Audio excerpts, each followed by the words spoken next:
Olá pessoal, tudo bom? Então, iniciaremos a mais uma aula de ciências. E o assunto de hoje, então, é sobre um grupo de animais aí pertencente aos invertebrados, né? Bom, os invertebrados são os animais que não têm coluna vertebral. Isso é uma característica extremamente importante e fundamental para a gente fazer a nossa primeira classificação dos invertebrados. E uma outra característica muito interessante com relação aos invertebrados é que eles são muito numerosos e bastante diversificados. Então a gente vai ter aí uma complexidade bem variável dos animais invertebrados. Por essa razão, então, a gente acaba dividindo os invertebrados em dois grandes grupos: o grupo dos mais simples e os grupos dos mais complexos. Neste primeiro momento, então, nós falaremos aí dos grupos mais simples, que são os pertencentes ao filo Poríferos, aos quinidários e aos vermes, né? Que compõem aí os plateumintos e os nemateumintos, certo? Bom, vamos lá então. O primeiro grupo, né, que na verdade não é que na verdade nós não chamamos de grupos, chamamos de filos, né? Os filos que estão aí todos classificados e inseridos no reino Animalia. Bom, o primeiro grupo que nós falaremos é o do filo Porífera, ou conhecido aí como os poríferos. Este grupo, pessoal, ele é formado pelas esponjas, né? Que são animais exclusivamente aquáticos. A maioria dessas espécies vivem no mar e algumas só são encontradas na água doce. O corpo desses animais, eles são muito simples, né? E cada tarefa que eles realizam, como a digestão, a respiração e até mesmo a reprodução, depende da ação das células e não de sistemas. Então, esses animais, eles não possuem, por exemplo, tecidos, né? Órgãos, eles são todos desempenhados aí pelas células, diferentemente do que acontece com a maioria dos animais. Uma outra característica desses animais é que eles são sésseis. O que significa isso? Significa que eles vivem fixos ao substrato, que pode ser uma rocha, pode ser uma concha, né? Ou até mesmo no fundo dos rios e dos oceanos. Eles podem se reproduzir aí de forma assexuada, né? Que é o que vai acontecer por brotamento. Então, por exemplo, ele vai conseguir acontecer um brotamento ali através das suas estruturas, ou por regeneração, que é quando ele perde uma parte e essa parte também é regenerada. E também pode ocorrer aí a reprodução sexuada, que é quando a gente tem um encontro de gametas, né, dispersos na água.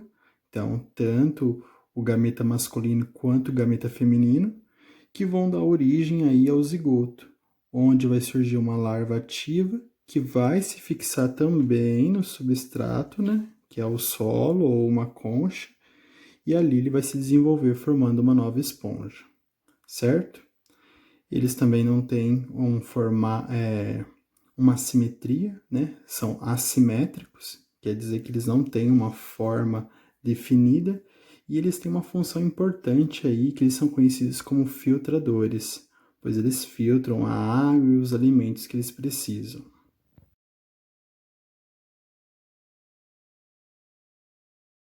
O segundo filo, pessoal, então é o filo dos quinidários, né? Este filo, pessoal, ele é composto aí pelas águas-vivas, pelas anêmonas do mar, né? E pelos corais. Também são animais aquáticos, né? Que têm seus tentáculos células especiais. Essas células especiais são chamadas de quinidócitos. Então, tanto a anêmona, coral, né, quanto a água-viva possuem esses tentáculos, que são essas estruturas pontiagudas que eu acabei fazendo. No caso da água-viva, são os tentáculos mesmo, né? Produzem aí os chamados quinidócitos. Esses quinidócitos, pessoal, eles são capazes de liberar aí, quando se sentem ameaçados ou estimulados, uma substância urticante, que vai provocar aí o que muitos dizem é como se fosse uma queimação, né? Na verdade, não é que eles queimam, né? Eles produzem essa substância aí pelos quinidócitos, que acaba provocando ali uma irritação bem forte na pele, dependendo de pessoa para pessoa. Os quinidários também, eles apresentam duas formas. Os quinidários também, pessoal, eles apresentam duas formas, né? Que são quando eles estiverem presos no substrato, né? Num solo marinho, se tornarem sésseis, quer dizer que ele não consegue se deslocar de um local para o outro, a gente vai chamar ele de pólipo, né? Que é o caso que acontece com a anêmona ou com o coral. E quando ele assumir aí a situação de móvel, que ele conseguisse deslocar de um local para o outro, é o que vai acontecer aí com os representantes das medusas, que são as águas-vivas gigantes e as águas-vivas em comum. Então, as duas formas aí que eles podem apresentar para a gente é a forma de pólipo e a forma de medusa, certo? Pólipo, quando for anêmona ou coral, e medusa, quando for água-viva, certo? Não coloquei aqui, mas por curiosidade, né? A gente vai falar mais para frente, mas só para adiantar. Com relação à reprodução, os quinidários podem assumir dois tipos de reprodução. Assexuadamente, que vai acontecer também por brotamento, então quando perder uma parte da estrutura corporal, ele consegue se regenerar, no caso dos corais, certo? E eles também podem ter fecundação, reprodução sexuada, que é quando a gente tem uma fecundação entre as trocas de gameta. Mas como que isso vai acontecer? Diferente dos animais, a fecundação dos quinidários ela é uma fecundação externa. O que significa isso?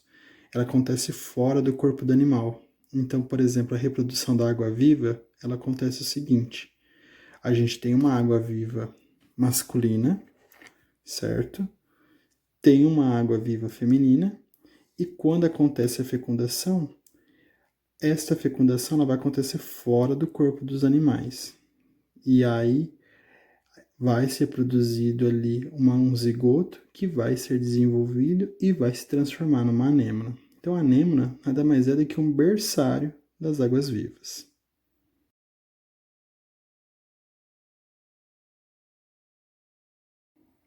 E aí, pessoal, para fecharmos este grupo dos invertebrados mais simples, nós temos um terceiro grupo aí que é o formado pelos vermes, né?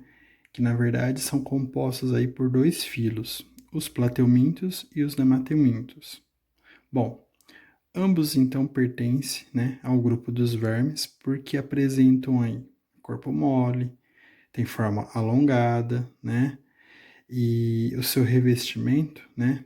Ele é fino, né? É uma, vamos dizer aí, entre aspas, uma pele bem fina, úmida, que é, graças a esse revestimento tendo essas características, é que ele consegue ter a passagem de gases, né? Entre troca de oxigênio, gás carbônico, uma vez que esses animais eles não têm sistema respiratório, certo? Então tudo isso é feito pelo revestimento. Bom, com relação aos plateumintos, né? Os plateumintos são os vermes de corpo achatado, certo?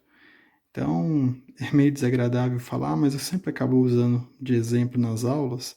Sabe aquele macarrão talharim, que ele é achatadinho? É mais ou menos a forma ali do corpo dos plateumintos, né? Quais são os representantes? A gente tem dois tipos. Temos no caso de vida livre, que no caso é a planária, que eu tentei desenhá-la aqui, minha vesguinha, que é o formato dela mesmo, né? Parece uma lesma, fica presente em troncos de árvores, né? Região, lugares com sombra, úmido. Então nós dizemos que esses vermes eles possuem vida livre. Eles não precisam de hospedeiro para sobreviver. E podem assumir a forma parasitária, que é quando eles são tênia, que no caso é este verme que eu tentei desenhar aqui para vocês, que pode atingir até 2 metros de comprimento no intestino aí de uma pessoa. Nós falaremos mais para frente, mas só por curiosidade, né? Com relação às verminoses que trazem doenças, há dois tipos de tênia, né? A da carne de boi e a da carne de porco. E o segundo grupo aí, né? O outro filo pertencente ao grupo dos vermes são os nemateumintos, né? Que diferente dos plateumintos que têm corpo achatado, os nemateumintos agora eles possuem corpo cilíndrico, então é redondinho, igual macarrão mesmo, né? E aí os representantes são a lombriga, né? Que já é bem menor com relação à tênia, né? Que tinha 2 metros, a lombriga ela pode atingir aí até 30 centímetros, tamanho de uma régua. Bom, então este, com a finalização dos vermes, compõe aí para nós o grupo dos invertebrados mais simples. A gente vai falar agora dos grupos dos invertebrados mais complexos.